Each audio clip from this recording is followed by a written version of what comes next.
Macroeconomic news coming just days ahead of India's official announcement of Q2 GDP growth numbers this Friday. India's economy is set to maintain strong momentum, with S&P Global Ratings projecting GDP growth of 6.7% in the next financial year. In its latest economic outlook for the Asia-Pacific region, the analytics firm says domestic demand remains the key engine of growth, even as U.S. tariffs on Indian goods affect exports. For the current financial year, S&P expects the economy to expand 6.5%, supported by recent tax cuts and easier monetary policy. The agency notes that India's growth outlook remains balanced, with no major risks of decline at this time.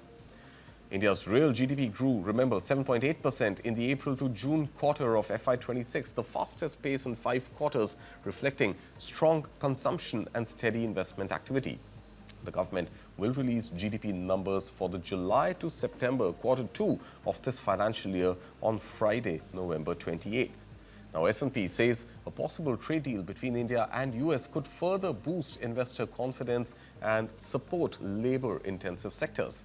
The report also highlights the positive impact of recent policy measures, from GST reductions to income tax relief for consumers.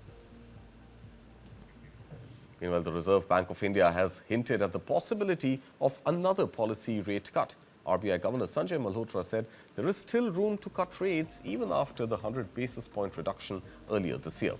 He noted that the latest macroeconomic data has not reduced the scope for easing. The central bank has kept rates unchanged since August, but falling inflation may open the door for further cuts. Retail inflation dropped sharply to just 0.25% in the month of October, a record low driven by cheaper food items and tax relief on several consumer goods.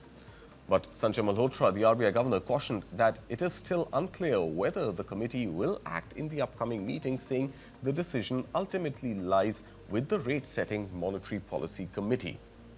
Meanwhile, the Indian rupee slid to a new low of 89 rupees and 49 paisa against the US dollar, and that has raised concerns too.